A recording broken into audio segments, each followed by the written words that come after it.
ما هو حق الله على العباد؟ هذا الحق هو الذي من أجله خلق الله السماوات والأرض، بل ومن أجله خلق الله الجنة والنار. ومن أجل هذا الحق أنزل الله الكتب وأرسل الله الرسل، بل وخلق الجن والإنس جميعا من أجل هذا الحق. إذن فيا له من حق عظيم وجليل. ما هو هذا الحق؟ ما هو حق الله على عباده؟ اسمع لنبيك صلى الله عليه وسلم وهو يقول كما في الصحيحين من حديث معاذ بن جبل رضي الله عنه أنه قال: كنت رديف النبي صلى الله عليه وسلم يوما على حمار، أي كان معاذ بن جبل يركب خلف حبيبه صلى الله عليه وسلم يوما على حمار، فقال له المصطفى صلى الله عليه وسلم: يا معاذ، أتدري ما حق الله على العباد وما حق العباد على الله؟ فقال معاذ: الله ورسوله أعلم.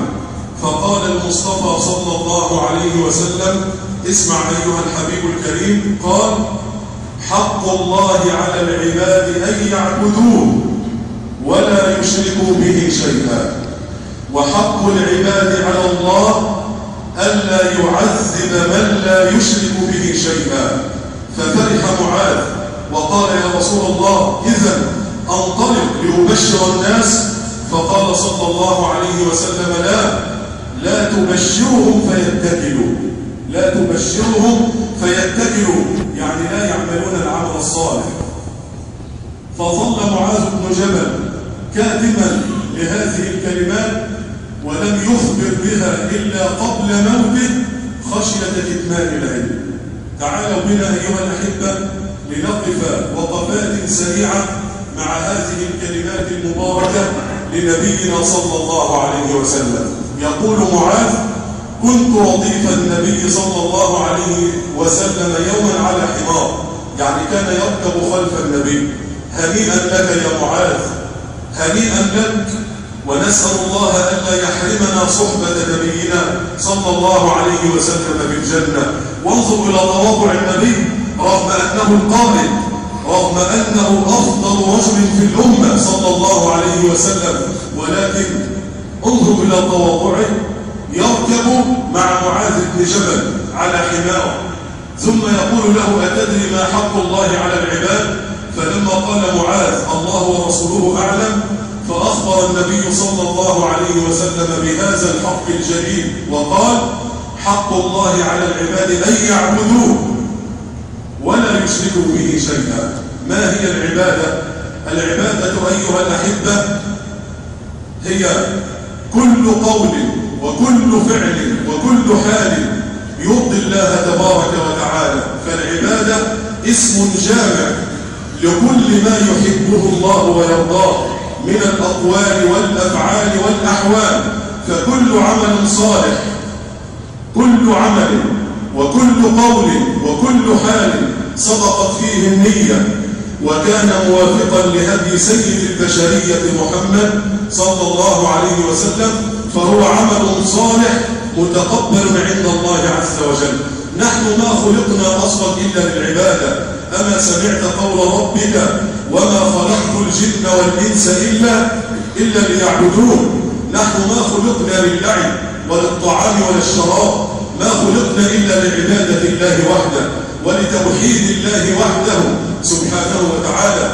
ليس معنى ذلك أن تجلس في المسجد بالليل والنهار، لا، فهذا مفهوم خاطئ. ولكنك حتى في عملك الدنيوي وأنت تكتسب المال لو جددت النية أنك خرجت لهذا العمل لتكسب من الحلال ولتؤدي في هذا العمل حق الكبير المتعال، فأنت في عبادة لله تبارك وتعالى. وما خلقت الجن والإنس إلا ليعبدون. فأنت في كل حياتك لابد أن تجدد نيتك، حتى في طعامك وشرابك، أنك تأكل وتشرب لتتقوى بهذا الطعام والشراب على عبادة الله تبارك وتعالى وعلى العمل، سواء كان عملا للدنيا أو للآخرة. قال الله تبارك وتعالى: قل إن صلاتي ونسكي، يعني وذبحي، قل إن صلاتي ونسكي ومحياي ومماتي لله رب العالمين، وبذلك أمرت وأنا أول المسلمين. نحن ما خلقنا إلا لهذه الغاية ولهذا الحق الكبير، حق الله على العباد أن يعبدوه ولا يشركوا به شيئا، ولا يشركوا به شيئا. الشرك خطير أيها الأحبة، ذكرنا من قبل بالشرك الأصغر وهو الرياء، ولكن هذا الكلام النبي صلى الله عليه وسلم يذكر بالشرك الأكبر الذي يخلد به صاحبه في النار، ولا حول ولا قوة إلا بالله. فالشرك خطير. بعض الأحبة عندما يسمع هذه الكلمة، كلمة الشرك، يظن أننا نذكر بالمشركين في عهد النبي صلى الله عليه وسلم في مكة الذين كانوا يعبدون الأصنام. نعم، كانوا مشركين، ولكن كثير من الناس لا يدري أن هناك شرك حديث في هذه الأيام. فكثير من الدول الإسلامية إلا من رحم الله منهم من يعبد أهل القبور، ومنهم من يطوف حول القبور والأضرحة كطوافه حول الكعبة، ولا حول ولا قوة إلا بالله. ومن المسلمين في بعض بلاد المسلمين من يقول مدد يا فلان ومدد يا فلان، ويظن أن الولي الفلاني أو هذا الميت ينفع ويضر، ولا حول ولا قوة إلا بالله. أنت لا يجوز لك أصلا أن تطلب المدد من رسول الله. أما علمك النبي صلى الله عليه وسلم وقال: إذا سألت فاسأل الله، لم يقل اسأل الله واسألني، ولكن قال: إذا سألت فاسأل الله، وإذا استعنت فاستعن بالله، واعلم أن الأمة لو اجتمعت على أن ينفعوك بشيء فلن ينفعوك إلا بشيء قد كتبه الله لك، ولو اجتمعوا على أن يضروك بشيء فلن يضروك إلا بشيء قد كتبه الله عليك. رفعت الأقلام وجفت الصحف، فلا يجوز لمسلم يوحد الله حق توحيده أن يطلب المدد والغيث وأن يطلب العون من ميت، حتى ولو كان النبي، حتى ولو كان من آل بيت المصطفى صلى الله عليه وسلم.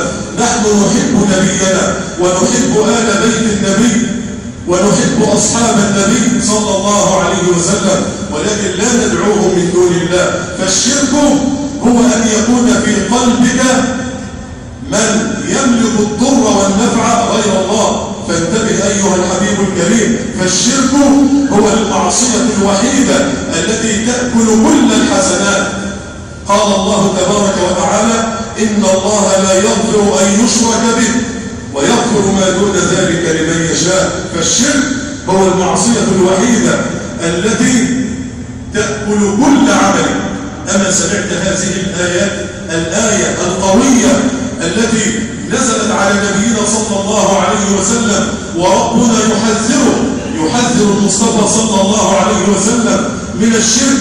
قال تبارك وتعالى: اسمع: ولقد أوحي إليك، يعني يا محمد صلى الله عليه وسلم، ولقد أوحي إليك وإلى الذين من قبلك لئن أشركت ليحبطن عملك. هذا الكلام يقال لمن؟ لسيد الموحدين محمد صلى الله عليه وسلم: لئن أشركت ليحبطن عملك ولتكونن من الخاسرين، بل الله فاعبد وكن من الشاكرين. إذا فالشرك خطير أيها الحبيب الكريم. كل ذنب عسى الله أن يغفره إلا الشرك، كل معصية عسى الله أن يغفرها إلا الشرك. فأخرج من قلبك كل ما هو من دون الله. لا تعتقد أن أحدا يملك الضر والنفع إلا الله تبارك وتعالى. لا تعتقد في بشر أبدا حيا أو ميتا. فطهر قلبك من كل ما هو سوى الله تبارك وتعالى. هذا الأمر ليس فيه مجاملات ولا محسوبية. فها هو أبو طالب عم النبي صلى الله عليه وسلم عند موته ذهب إليه المصطفى وقال له: يا عم قل لا إله إلا الله، كلمة أشفع لك بها عند الله. وكان عند رأسه أصحاب السوء ولا حول ولا قوة إلا بالله، أبو جهل وغيره، قالوا: لا، بل هو على ملة عبد المطلب، ويموت أبو طالب على الشرك، ولا حول ولا قوة إلا بالله، وهو عم النبي صلى الله عليه وسلم، ومع ذلك يخلد في جهنم، ولا حول ولا قوة إلا بالله. إذن فالأمر ليس فيه مجاملات ولا محسوبية، فاحذر أيها الحبيب الكريم، فالشرك خطير، فحق الله عليك وعلى كل عباده أن يعبدوه ولا يشركوا به شيئا. فمن عبد الله حق عبادته وتخلص من الشرك ووحد الله حق توحيده فكان حقا على الله ألا يعذبه، وهذا هو حق العباد على الله. نذكر به سريعا بعد جلسة الاستراحة. أقول قولي هذا وأستغفر الله لي ولكم.